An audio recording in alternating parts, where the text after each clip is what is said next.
자, 다음 소개해드릴 사례는요. 예, 7세 남자아이인데 얘가 이제 배가 아파서 온 친구거든요. 자, 수시로 배가 아프다고 해서 화장실을 자주 가는 아이라고 합니다. 병원에서 이제 그러니까 병원을 가봤을 거 아닙니까? 아이한. 그러니까 병원에서는 이제 장이 덜 움직여서 소화가 잘 안 돼서 이제 배가 잘 아픈 것이다. 엑스레이 찍어 보니까 뭐 가스도 있고 뭐 이렇게 이야기를 했다고 합니다.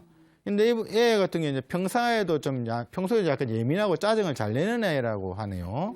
근데 편식이 심해가지고 밥을 먹었다 안 먹었다 이렇게 한답니다. 그리고 이제 방귀를 크게 잘 끼고 7세인데 뭐 소리가 어마어마하다. 근데 얘가 엄마가 살짝 얘기했는데 화장실에서 가끔 지린대요. 그거를. 왜 그러냐 했더니, 예, 얘가 갑자기 팍 뛰어간답니다. 예, 그거에 대한 건 제가 좀 이따 얘기를 드릴 건데, 아무튼 그런 증상이 있다고 합니다. 근데 보통 애들이 배가 아프다고 그러면요, 이 애들 같은 경우는 표현이 다 배가 아픈 거예요. 속이 쓰려도 배가 아프다. 맞죠? 뭐, 여기 약간 뭐, 걸린 것 같아도 배가 아프다. 예. 뭐, 이런 여러 가지들이 있습니다. 예.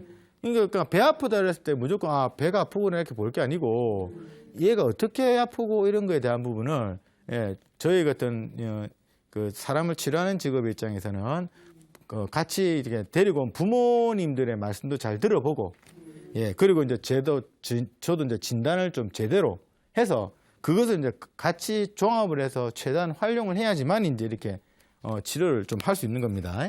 자, 이 아이 같은 경우는 아까 이제 평상시에 짜증을 잘 낸다.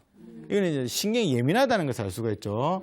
자, 아까 신경이 예민하니까 뭐냐 하면 멀쩡하다가 갑자기 변이를 느끼는 거예요. 이게 그러니까 막 뛰어가다가 예, 약간 놓치는 거죠. 그러니까 완전히 이렇게 약간 지는 그런 게 있는데 나오는 거고, 밥을 먹었다 안 먹었다 하는 것은 이제 이런 거는 이제 한약에서 폭식이라 이야기하거든요. 그러니까 먹을 때는 많이 먹고 안 먹을 때는 안 먹고, 이것은 이제 이것도 신경성에 의한 것이라고 보통 얘기를 하는데, 복진을 해보니까 누를 때마다 이렇게 좀 탱탱한 반발력이 이렇게 나타났고요. 그리고 이제 심하부 양흉엽부 쪽을 이렇게 누르니까 좀 아프다고 이렇게 끄덕 찬 느낌이 있었고, 그리고 아랫배 쪽은 좀 많이 차가웠습니다. 그리고 이제 전체적으로 누를 때마다 아야아야 하면서도 너무 간지러워해서 제가 좀 체크하게 너무 간지러워요. 그래가지고 이건 이제 신경성으로 인해가지고 소화 기능이 약해진 것이라고 제가 판단을 했고요. 맥을 짚어보니까 이제 전체적으로 긴장된 맥이 나타나는데 약간 속도가 좀 빠른 맥이 나타났습니다. 자, 여기 속도가 빠르다고 그러면 이제 이 열이 있다고 보여지는 건데, 예, 긴장이 있다고 그러면 결국엔 신경성을 좀 예민한 것이라고 이제 판단할 수 있겠죠.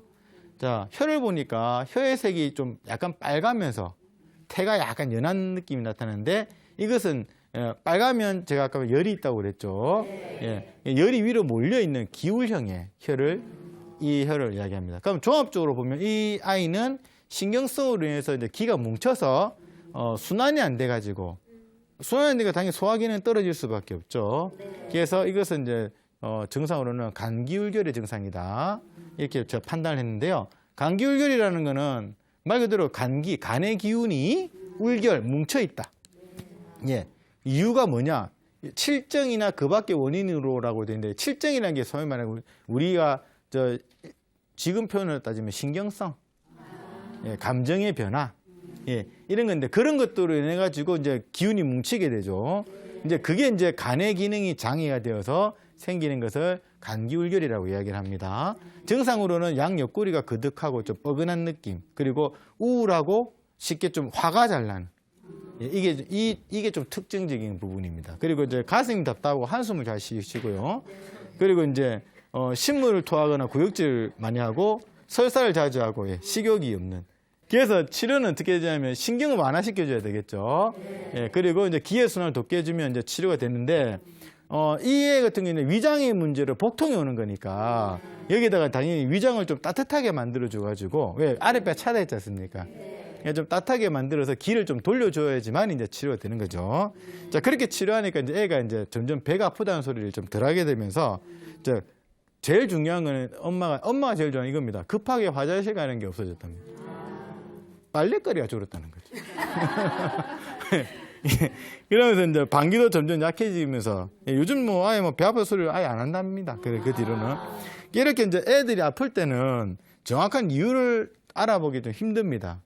앞서 말씀드린 바와 같이 평소의 행동이나 뭐 이런 것들, 버릇 이런 것들은 이제 부모님을 통해서 귀를 듣고, 그리고 제가 이제 한의사나 이제 정확한 진단을 통해서 이렇게 정확하게 치료하게 되면 원인을 잘 판단해서 하게 되면 좋은 결과를 보는 사례를 알 수 있습니다. 이게 그에 대한 말씀을 드렸고요.